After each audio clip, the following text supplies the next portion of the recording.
I close my eyes, drew back the curtain to see for certain what I thought I knew, not far away. You're all right, Tom. Oh, the war is bleeding, cause you're retreating. Here's your wrestling news. That can be the intro, that's fine. Vince McMahon, loudest and angriest ever backstage at Raw. Alexa Bliss is written off this week's episode of Raw.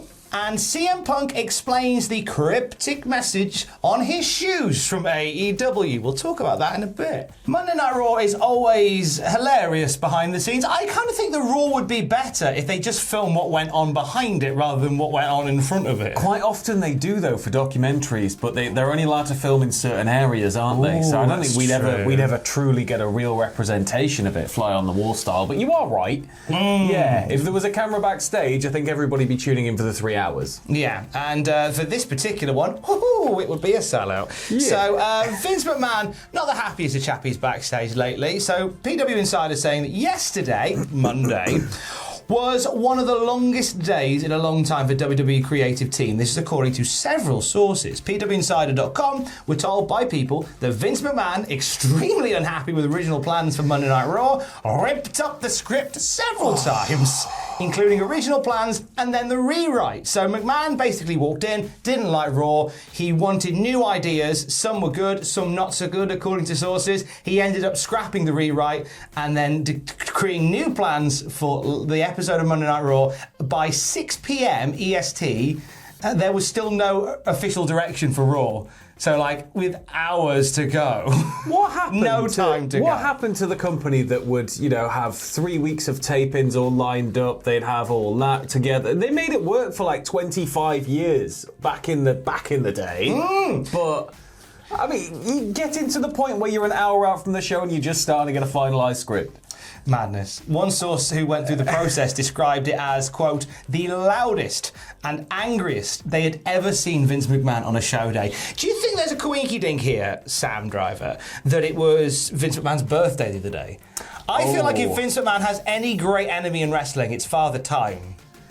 I don't know. I think that, you've got probably a mix of things going on here. One of which is that Vince doesn't really seem to know what he wants until he sees it. And that seems to be something that has gone on his entire career. It's kind of like, I quite like the look of him. Nah, I quite like the look of that one. Nah, I quite like that. Yeah, you'll do. Like, it's just kind of strange that, and then you take into account things like, WWE recently hiring somebody that didn't even know the champion's name. And so are we getting situations here like monkey tennis is being brought to Vince? Or is it like, are we dressed Drew up as a giant banana? Like, is he actually getting really angry at like bad creative? Is he like? There's no quite clear message here as to what it was that's tipped the scales. But I think that Raw backstage seems to be a powder keg, ready to ignite at any point. And yeah, the loudest and angriest. This has got to be something bad. Did somebody pitch monkey tennis? Is that why he was loud and angry? Smell my cheese. Smell my cheese. Alexa Bliss was meant to be on Raw this past Monday, and she was in the original plans for Raw. And everybody went, where is she? She put on Twitter that she was there, just not on the show. And apparently she was in the first draft of Monday Night Raw. Right. Still factored into the rewrite, and then by the third one had just gone.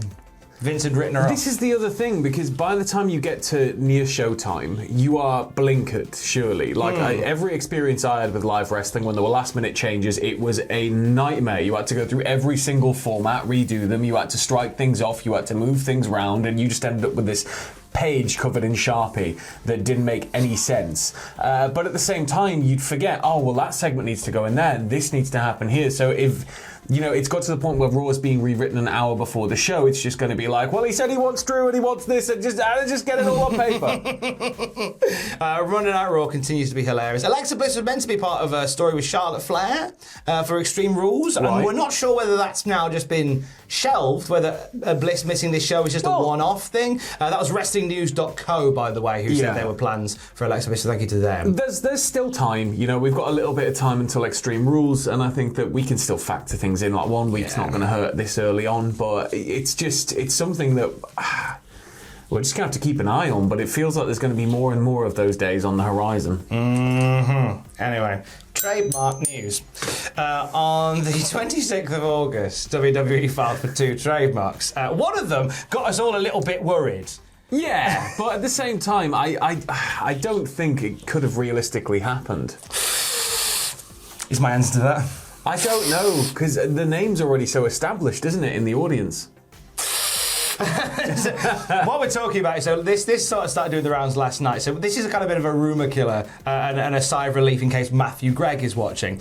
So the name Von Wagoner was trademarked by WWE, to which a lot of people went, this is going to be Volta's name, isn't it? This is going to be Volta's name. It's a name with European heritage. It sounds a bit like Volta, but it's not. They're going to call him Von Wagoner and debut him on Monday Night Raw, and they're going to go, why isn't this working? I don't understand.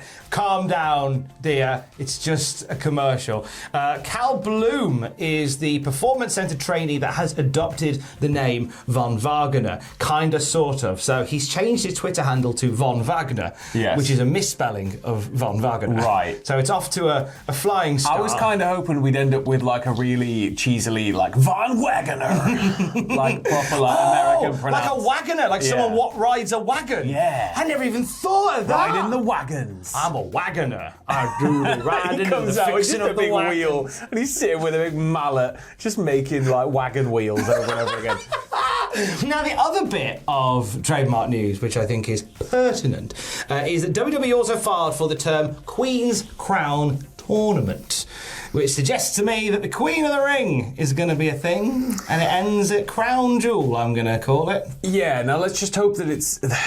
I don't know what it is in me that's thinking they're going to call it King of the Ring and the women's equivalent is going to be the Queen's Crown Tournament. I think that's what they're doing. Why wouldn't you just call it Queen of the Ring? Because then they'd have to be married at the end. Oh my God. They'd have to kiss at the end. I mean, I don't see why why they'd be against the idea of calling it the Queen of the Ring. Yeah, I figure this is just for the tournament itself, so we'll probably have a King's Crown tournament as well, and then that will lead to the King and Queen of the Ring. Fingers crossed. Like the prom King and Queen. I mean, Charlotte's already the Queen of the Ring, so you have to change her stationery when she wins. I just got blinkered with, like, they're going to give them 2 completely separate names, even though they're the same thing, aren't they? Aren't they? Aren't they? What are they just? They're going to be like, he's the King of the Ring, she has the Queen's Crown, and that's where my brain went. That's a bit silly. That's a bit silly.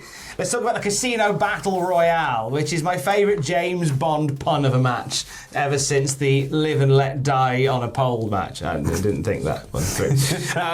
It was confirmed on Dark yesterday that Kira Hogan has been added to the Casino Battle Royale. This is actually a really great get for AEW because Kira Hogan is flipping good. Yeah, Kira Hogan kind of just flew under the radar for so long and finally is getting that, the attention on a televised stage that she deserves. So, I mean, hopefully it's going to be a great match, but I always kind of worry with Battle Royals because they're always a bit stop-start in places, aren't they? Yeah, I mean the Casino Battle blah blah blah blah blah blah blah. That one seems to always move at a decent enough pace. Yeah. So Jade Cargill, Hikaru Shida, Emi Sakura, Thunder Rosa, Tai Conti, Julia Hart, Big Swole, The Bunny, Red Velvet, Penelope Ford, Nyla Rose, and Diamante, and Kira Hogan, part of the Casino Battle Royale. Golden eye for an eye match. There we go. I've redeemed myself.